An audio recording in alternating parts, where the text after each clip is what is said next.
I think there's a fine line between compromise and sacrifice.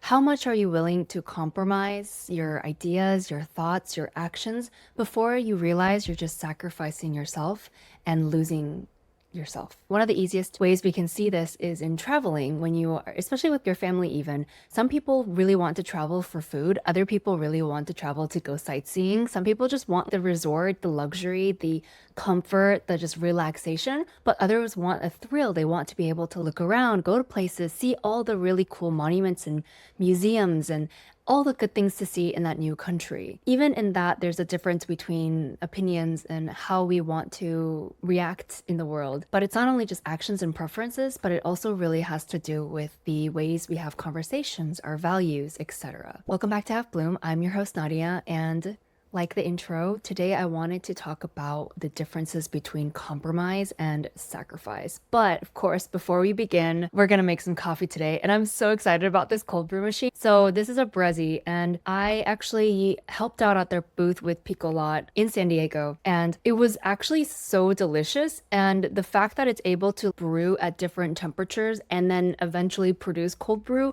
I think is so spectacular. And I'm so excited because the darker roasts that I had for my coffee, basically just leftover coffee that was just a little too, I don't want to throw it away yet. Those coffees, I've tried to do all sorts of ways to brew that coffee. In dark roast that has been left for a very, very long time, pretty much has no hope, but this Brezi is able to save it. So I did grind some beans here and I'm going to brew some coffee here. You can see the modes here. I'll actually, let me just, okay, so it's flickering because it's my camera. It's not really flicking on here, but you can change your what mode you want and you can save your profile. So I'm not gonna add my profiles yet. I'll just show you what the regular, so you can choose your roast level and then I've added 20. So I'm going to just do 19 because I just felt like that produced better for this coffee.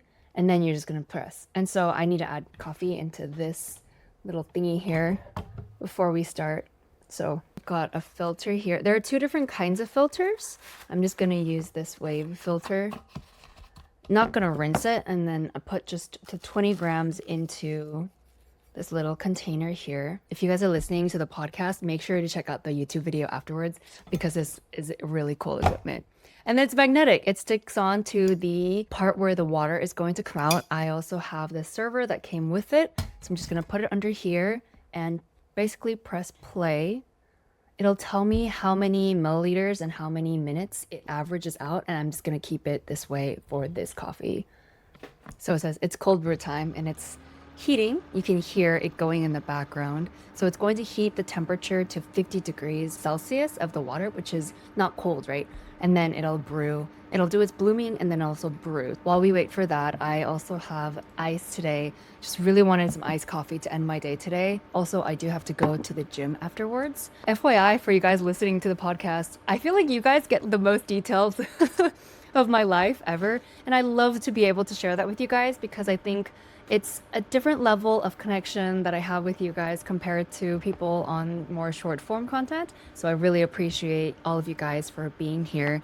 I am so thankful for the last episode where I talked a little bit more about the problems that I went through last year and so many supportive messages from you guys and a lot of encouragement. So thank you guys so much for that. I'm really hoping that some of the things that I did say resonated with some of you guys.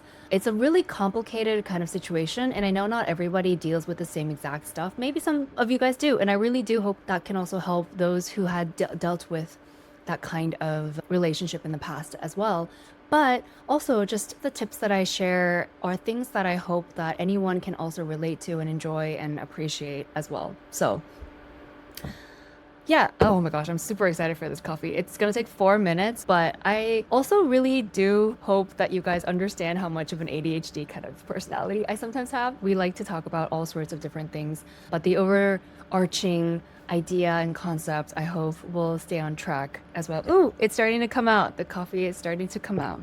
Can you see on the screen? Exciting. All right, I know we're a couple days late on this episode. I went to Jeju last week right after I posted this episode. It was actually fun to be able to do guest barista experiences once again since I started the cafe. And a lot of people are still asking me if I'm going to do the cafe or not. And I think this actually goes back to the compromises and the sacrifices. I think there were compromises in the very beginning because there was mutual business interactions and relationships that were being built. I had to supply my coffee to Nongshim at the time, and it was really great, lots of opportunities to be built. But once I actually opened this space, which I originally wanted it to just be B2B and wholesale and a studio for my YouTube and Instagram, but because the space was so beautiful, and also because coffee is a food, people need to test it and eat it and try it to be able to really get messages across. And it's a service thing, right? It's hospitality industry. So I ended up becoming a cafe owner, and I didn't actually want to be one yet. Now I don't know if I ever want to be one at all. I just do love service and being able to chat with you guys and talk about coffee and that whole environment. I think there's nothing like a cafe in this world. But the thing is, I don't think I'm going to be able to operate my own all by myself in the near future, because I know a lot of people are still asking me that. So the compromise that I made at the time, which I did call it a compromise, was the fact that I had to run a cafe. It was a good space. It was extra money to bring into the cafe, to the space. And so that was the compromise that I made. But eventually the sacrifices that had come out of it was the additional people that we had to hire. It was the time I didn't get to really rest almost at all. It was like working constantly, trying to figure out things to manage the cafe. And I realized that I wasn't focusing on the right things. And eventually I noticed that the amount of time and effort that I was putting into this cafe was necessary. But at the same time, I think everyone has different qualities and traits that they're really good at that need to be really enforced. And for me, I think, and unfortunately, my strengths weren't able to really be apparent during the management of the cafe. And so a lot of my light was dimmed during that time. And of course, the people in my life at the time were not very healthy for me at all either. But more and more, I was giving up on myself, my identity, and losing track of what was important, because I honestly couldn't even see what was important at all. I didn't know what my values were anymore. I was searching and trying to obtain something that I wasn't even sure was real. I thought it was real at the time, but now I realize that they weren't real. And I don't think I surrounded myself with the right people at the time. And it was hard for me to see who the right people were because I had never actually been with really supportive, encouraging people throughout my entire life. Or maybe I just wasn't trusting of my instincts at the time. So I think I also sacrificed my own self in the process and my intuition. And before I talk about intuition, the coffee is done. It says enjoy on the cover. So this is how much came out of the 20 grams of coffee that I used. And I do have some ice water. This is a concentrate because I didn't want to extract too much of this coffee because it is pretty old already. So I'm just gonna pour it in. It already has some water.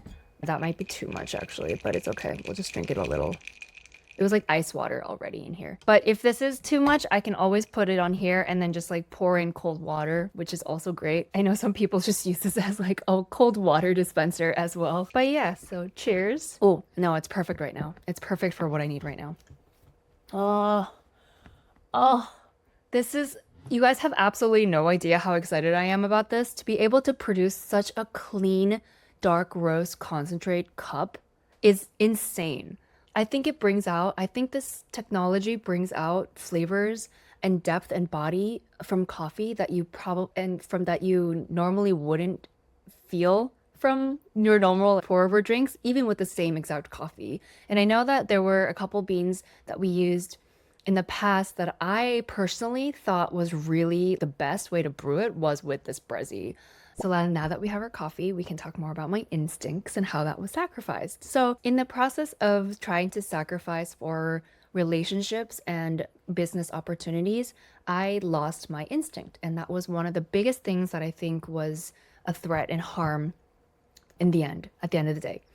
Because I think I'm a very intuitive person, and different people have different things that they rely on in terms of their bodily senses. So if anyone knows the human design chart, it's kind of like the MBTI. My uncle years ago told me about this, and it was just fascinating because you just put in your birth date and where you were born. It's like the Korean Jeju, and it kind of gives you all this information of your strategy for living, it's really, I don't actually know how to explain it, but it basically is your way of trusting yourself, how you act and how you potentially respond, and the reasons why maybe you are more keen to feeling a certain way, or it actually even tells you different strengths as well in a very different way than the MBTI. So if you haven't tried it already yet, you should try the human design test. I think it's a good thing to look at both with the MBTI and the human design test, just to figure out like how you should trust yourself and how you should react to the world, if that makes sense. Because I think MBTI is more of your character and your personality, not your character, your personality. And I think it's more energy and thought processes that MBTI targets, but the human design test is more of your reactions and how you should approach different things. So for me, one of the things was that I'm someone who should really trust my intuition. And I've been hearing more and more now that, yeah, you should trust your instincts more. I know some people should follow their feelings. Maybe some other people are minds. I haven't seen like their brain yet before, but I know feelings and intuition is a thing, which I'm not totally sure what the difference is, but I think it's like for me, there's like a gut feeling that tells me like that is good, that is bad, red flag, green flag in any situation.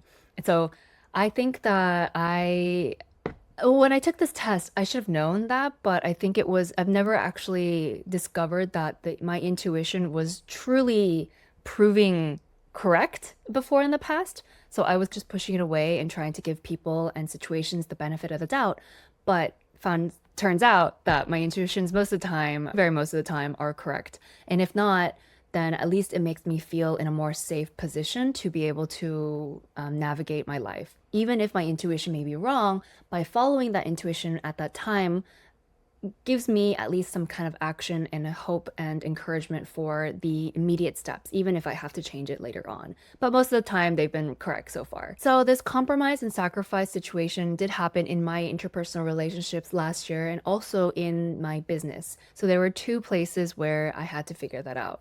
But the reason why I wanted to talk about this is because my friend and I, who were actually planning a new different kind of podcast very soon, we both speak the same four languages: English, French, Japanese, and Korean. So look forward to that podcast. We're still in the plannings, but because you guys are listening to this one, I wanted to give you guys a head notice. And if you guys have anything you want to hear from people who speak four languages, please let me know. Random tangent. But yeah, we were talking about relationships and how difficult it is to find people who, and how much as we get older, and depending on the person, I think, and also because we get older, we're exposed to different people, we get a little bit more picky about the energy we spend, especially in friendships or even dating relationships. These two situations, I think, are the most common when we're talking about how much compromise and sacrifice, because we actually get to choose these people in our lives.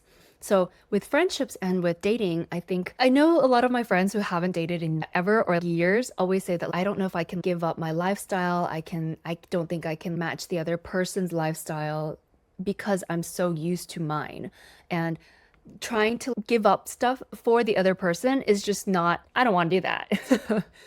But that's where I think the idea of how much should we compromise to the other person and try to match each other's paths, how much of that is actually important and how much are you willing to do? Because you don't want to do too much of it because then you are sacrificing yourself, right? So where do we find these moments of compromise? It has to do with your lifestyle, your values, your day-to-day priorities, your family, anniversaries even, your energy level. Like I said, travel is one of them, and just living at home or living with roommates, for example, as roommates, the places that you want to go to, the foods that you enjoy, the work and life balance, even. What is your opinion on work and life balance? Are you a play hard, work hard, or do you need that work and life balance? What kind of conversations are you guys having? Is there someone who likes to talk more, or is there someone who wants to listen more, or do you guys want to both talk a lot? Or trying out new things. I think this is actually a very big thing because there are people who are more stable searchers and people who are more adventurous and want to try out new things and just keep trying and going for that dopamine. So I think these are this is the list that I came up with on the spot because I think they are the most common that we see in relationships in general. Lifestyle, I think, and travel and home living really have to do with, are you a like when you do the dishes, do you care about what kind of house you live in or car? What are the areas in which you want to expend your money on and expend your time. But these things I think are things that we can have in conversation with roommates and with dating as well. But one of the things that I think is really hard is the energy levels, work-life balance, and also the conversations. So number one, so I actually have a list here that I wrote down earlier today of the things that we have to sacrifice and stuff. But the energy level, I think, has to do with what we feel when we click with people. So when we click easily with someone, it's more, we don't have to spend as much energy to match their pace, to match their level. If someone is a little too hyper and we're a little bit more shy and reserved, it's really hard for us to feel like we want to open up to that other person. But there are still very bubbly people out there who are going to be able to carefully bring out the quiet person in us. So that energy level is something that I think we always have to be careful of and cautious of. And I think though that if the other person really wants to get to know you, or if they're open to that, they will try to match your energy. And if it doesn't work out, you'll realize later. But I think first impressions are very important in this aspect because usually first impressions, if you're a little overbearing for one another, it could be underbearing or overbearing, I'm saying, because even bubbly people are like, why that person's a little too reserved. It's hard for me to get close to. It makes me feel awkward and uncomfortable. That's also a thing. So how can we go about that? I think it's a matter of just being open with it, or even just saying, hey, I want to get to know you. And I think there are people who also, ooh, I don't want to get to know you. But that's also a matter of, it's never a one way, right? These relationships, it's always two ways.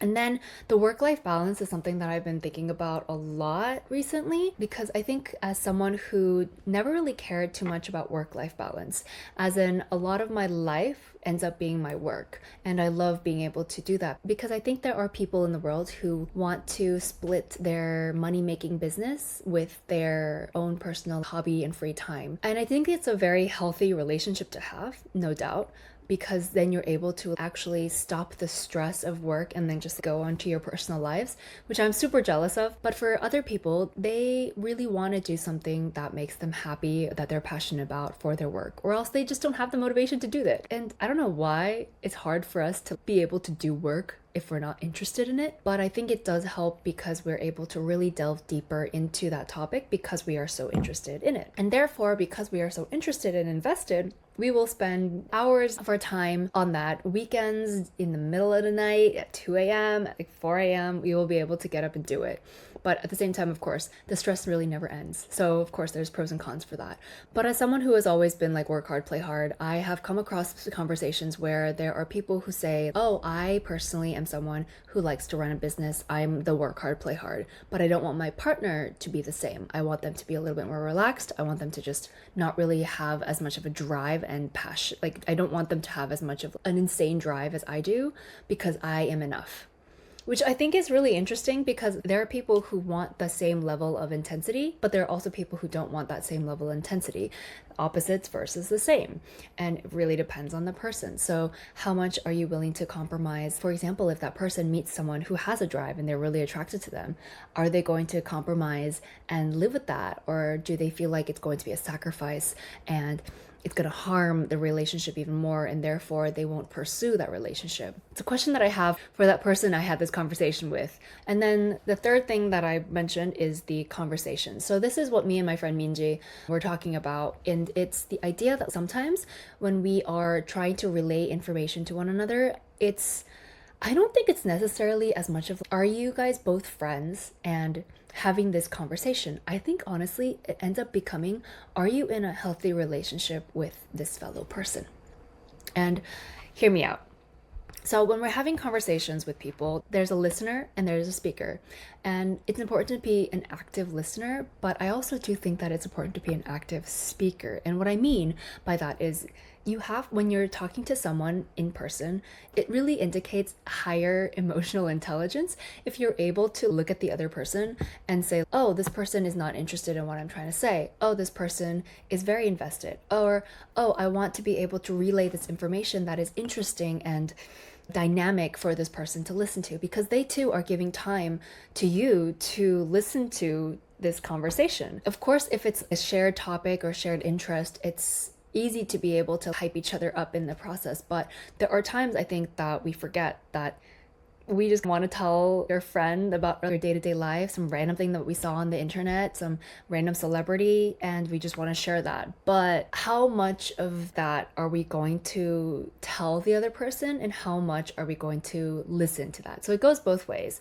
And I don't want people to be like super highly cautious of this. That's kind of where I am all the time. Am I saying too much? Oh, maybe I should stop halfway through my stories to just like not talk about this anymore. But I do notice that there are, I think, people who will continuously talk and not really realize what the intentions and the position of the other person is. Like, for example, in that anecdote, there could be, for example, a friend who likes to continuously talk to me and say all these random things about topics that I don't really care too much about, that don't give me that much vitality in life. It could be a random celebrity, gossip, rumors, things like that that don't really give me life productivity.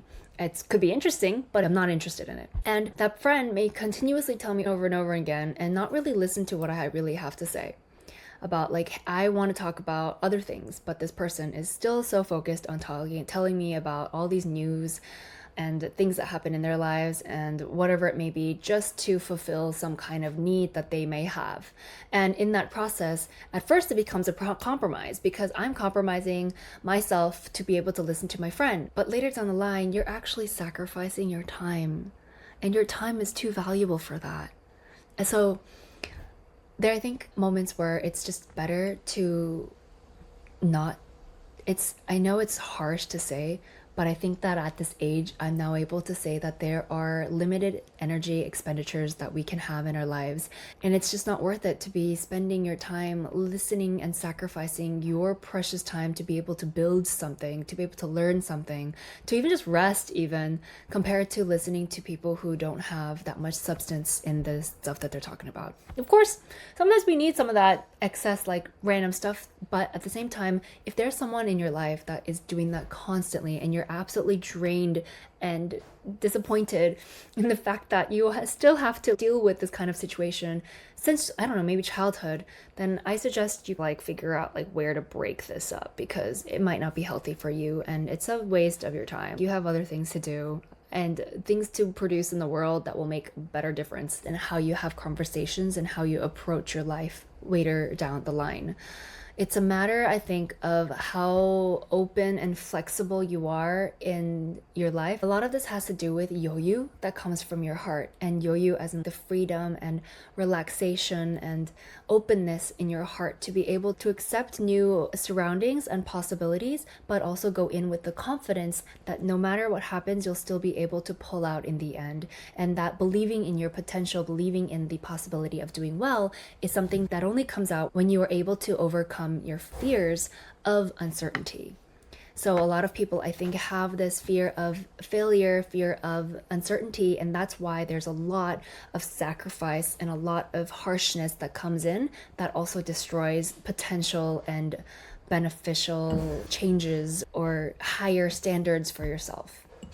And going back, this is why things become sacrifices and giving up rather than compromises. Because you're scared that if you fail this situation or this relationship, or you're uncertain about how it's going to go, you are more likely to lose the relationship, or you're uncertain about how it's going to go, you are more likely to lose yourself and just continuously match the other person because you aren't confident enough in the potential that you have to be able to say, no, this is how I go. This is my line. This is my border, and this is where I need to stand. So it really has to do with how to be able to say no and not being a people pleaser all the time. Also, not all of it is related to this necessarily, but I do think that being able to understand where your boundaries lie and where you are able to sacrifice and be okay with yourself compromising, because it's all important. It's part of the human nature to be able to do that as well. It's how we are able to grow as a society, but at the same time, it's very important, I think, to be able to understand that you can start losing yourself in the process. It's like a step-by-step process if you continuously let yourself doing that. And it's the same with this coffee too, right?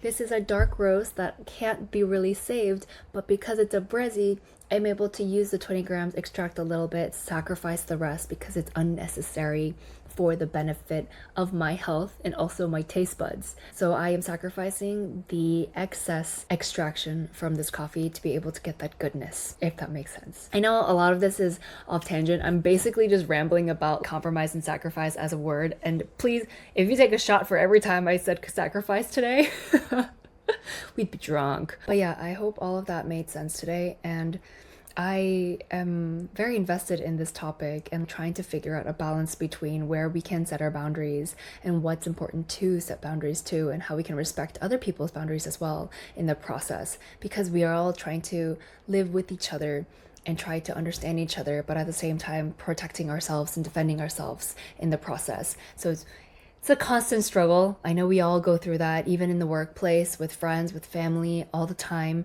especially if you live with your parents or you live with roommates or you have a bad boss or just a lot of coworkers to deal with, and mental stress from work, from life, financial reasons, etc. But I hope this gives a little bit more insight into how we can categorize the things that we do and see it for compromise and sacrifice, and judge where we are standing in all of these different aspects and values of our lives. So thank you guys so much for listening today. I'm super excited to grow this podcast now. I also want to give you guys a couple more updates before we wrap up this episode. I am planning on really cool releases soon. I'm working with a couple brands, roasteries, to develop really fun and tasty beans, and also do like offline events here in Korea with them. So this summer is going to be jam-packed with new releases and fun stuff. And I'm super excited because I can finally share with you guys Korean roasters that are doing really great things or trying really hard. And they're all different kinds of people and flavors. And finally, it's not just me, it's presenting all these different kinds of stories to you guys. So I'm super excited for that this summer. And also I've been doing this diet, like insane cut. I think I've lost 12% body fat so far. I've been doing it quietly, but hopefully I'll have content for you guys to be able to see the process. I'm trying to get this really strong and healthy and fit toned body before my 30s. So that's another challenge that I'm doing on the side that I've been very quiet about. People who have met me in person are like, you can't eat anything, can you? I'm like, no, I'm sorry, I have to eat my chicken and broccoli. So people know, but I'm excited to be able to give you guys the whole rundown on that if anyone is curious. Okay, today guys, give me this rainbow emoji.